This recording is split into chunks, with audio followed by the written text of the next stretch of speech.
Saludos, soy Wilfredo Trinidad, participante en la Maestría en Seguridad de la Nación, y hoy vamos a estar conversando sobre los estados de excepción. Los estados de excepción podemos definirlo como un mecanismo que otorga poderes especiales al Ejecutivo Nacional para afrontar situaciones fuera de lo común que afecten la paz o el bienestar de los ciudadanos y del país entero. Estos poderes podrán utilizarse estrictamente para ese fin, y una vez logrado el objetivo, se extinguen. El rasgo más característico de estas atribuciones es que acarrean la posibilidad de limitar o restringir el ejercicio de algunos derechos temporalmente. Por esto, debemos nosotros como especialistas en seguridad de la nación tener muy en cuenta estos estados de excepción para proceder en consecuencia.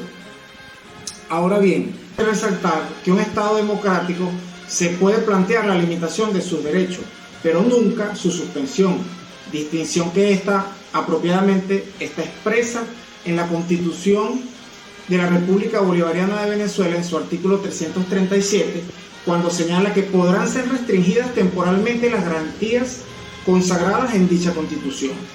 Otra particularidad de esta figura es que es temporal, tiene temporalidad.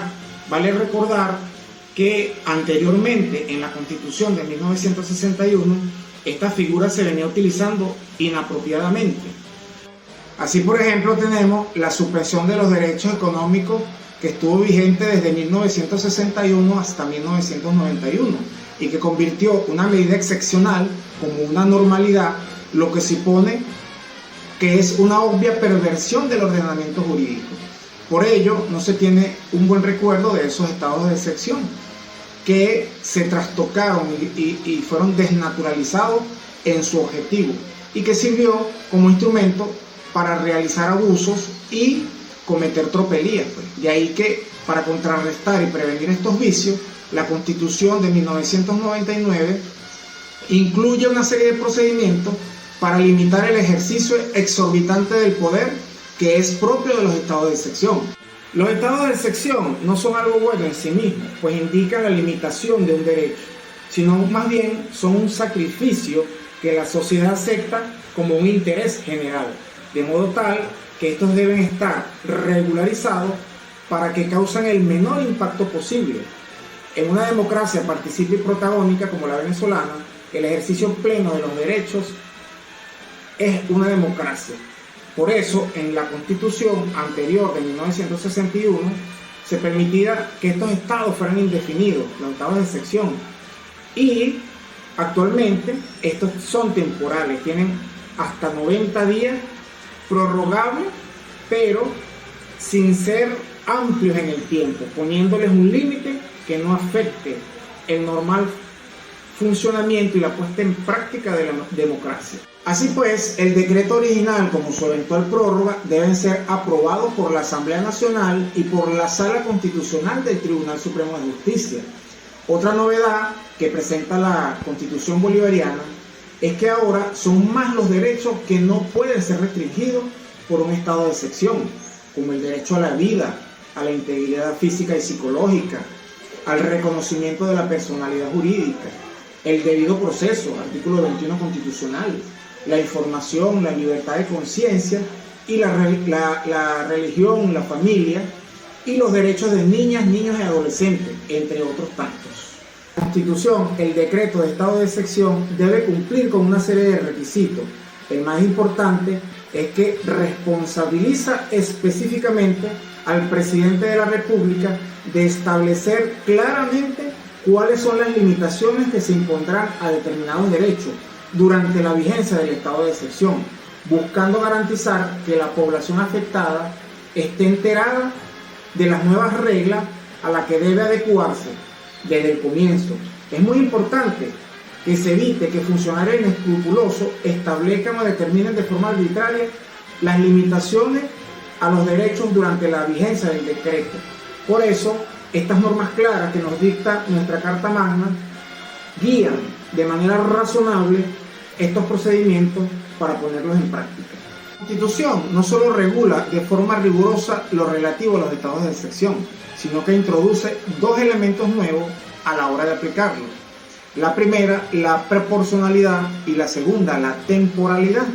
La proporcionalidad se refiere a la causa-efecto que puede traer esta medida, y la temporalidad es una constante de los tipos de los estados de excepción que prevé la Constitución, de manera tal que limita en un tiempo máximo la existencia. Es decir, que esta medida no puede ser indefinida.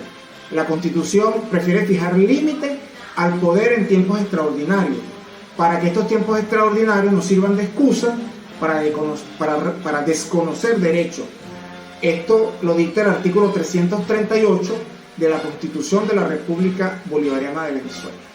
Por otro lado, el estado de alarma está vinculado con la ocurrencia de catástrofes, calamidades públicas o algún otro acontecimiento similar que ponga seriamente en peligro la seguridad de la nación o de sus ciudadanos. Esta dura un tiempo máximo de 30 días, prorrogable solamente por 30 días adicionales. Respecto, tenemos los estados de emergencia económica, que pueden invocarse cuando se susciten circunstancias económicas extraordinarias que afecten gravemente la vida económica de la nación, por lo que se entiende que las causas deben estar relacionadas con esta materia. Aunque resulta obvio de resaltarse, es muy común que existan elementos que influyan en lo económico y que esto se genere fuera del país, por lo cual quedaría fuera del alcance del Estado venezolano, no va a poder ser manejado. Por lo tanto, esto no constituye un estado de excepción.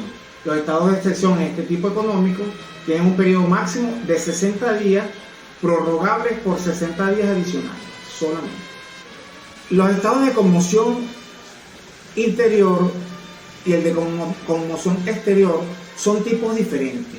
La Constitución los trata de igual manera en cuanto a sus efectos y duración. Ambos pueden decretarse en caso de conflicto interno o externo que pongan seriamente en peligro la seguridad de la nación, de sus ciudadanos o de sus instituciones. Este tiene un periodo de duración de 90 días, prorrogable por 90 días. Hay que aclarar aquí que aunque las causas de duración de cada tipo de estado de excepción son diferentes, las potestades que asume el Ejecutivo son las mismas de acuerdo con la Constitución de la República Bolivariana de Venezuela. ¿Qué puede hacer el Ejecutivo Nacional en un estado de excepción? La primera consecuencia manifiesta de la declaración de un estado de excepción es que el Ejecutivo, de manera temporal, tiene la potestad de limitar derechos constitucionales. Para ello, debe regular en un decreto que establezca el estado de excepción la regulación a la que estará sometido ese derecho mientras dure la emergencia. De no hacerlo así, la consecuencia lógica es que no puede estar limitado ese derecho, pues se trata de una exigencia de la Constitución en su artículo 339. En ese particular hay que aclarar que no todos los derechos son susceptibles de ser restringidos, pues la Constitución expresa claramente en el artículo 337 que no pueden ser limitados el derecho a la vida, la prohibición de incomunicación, la tortura, el derecho al debido proceso, el derecho a la información y los demás derechos intangibles. Estos derechos intangibles, de acuerdo al artículo 6 de la Ley Orgánica sobre los estados de excepción, son los siguientes. Número 1. El derecho al reconocimiento a la personalidad jurídica, la protección de la familia, la igualdad ante la ley, la nacionalidad, la libertad personal y la prohibición de la práctica de la desaparición forzada de personas, la integridad personal, física, psíquica y moral, la prohibición de ser sometido a esclavitud y su servidumbre, la legalidad y el principio de irretroactividad de las leyes, el amparo constitucional, la participación, el sufragio y el acceso a la función pública. Finalmente, de acuerdo con la Ley Orgánica sobre los estados de excepción, el presidente de la República en Consejo de Ministros puede ejercer las siguientes atribuciones. Todas las medidas que estime conveniente en aquellas circunstancias que afecten gravemente a la seguridad de la nación. Ese es el artículo 15. Se puede imponer servicios extraordinarios a los ciudadanos, así como a personas jurídicas. Artículo 17. Esto quiere decir, por ejemplo, que se le puede requerir a una persona que permita que en un local de su propiedad se almacenen alimentos para su posterior distribución, debiendo luego esta persona ser indemnizada, puesto que le está prestando un servicio a la nación y se le está afectando su patrimonio. Se puede limitar o racionar el uso de un servicio o el consumo de artículos de primera necesidad, este es el artículo 19. También puede el Ejecutivo hacer erogaciones que no estén en la ley de presupuesto, como lo dicta el artículo 20 de la ley.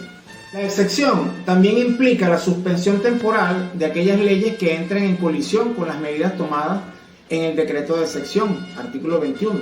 Una consecuencia natural de la declaratoria de excepción es la capacidad que tiene el presidente de la República de ordenar la movilización de uno o varios componentes de la Fuerza Armada. Esto no implica asunción por parte de esta de las atribuciones de otros poderes públicos, sino de aquellas labores propias de la institución armada en la contención de la emergencia correspondiente. Otra facultad es la de poder requisar los bienes muebles o inmuebles que deban ser utilizados para restablecer la normalidad. Esto lo dicta el artículo 24. Para finalizar esta videoponencia, debo decir que son enormes los poderes que asume el Ejecutivo en un estado de excepción y en la mayoría de los casos a costa de los derechos de los ciudadanos. Por ello, partiendo del hecho de que estas limitaciones son necesarias en aras del bien común, las mismas deben ejecutarse de acuerdo con los principios constitucionales, a saber, proporcionalidad y temporalidad, pues luego de un estado de excepción debe haber más democracia, no menos. Debe fortalecer los procesos democráticos y afianzarlos. Soy Wilfredo Trinidad, gracias y hasta la próxima.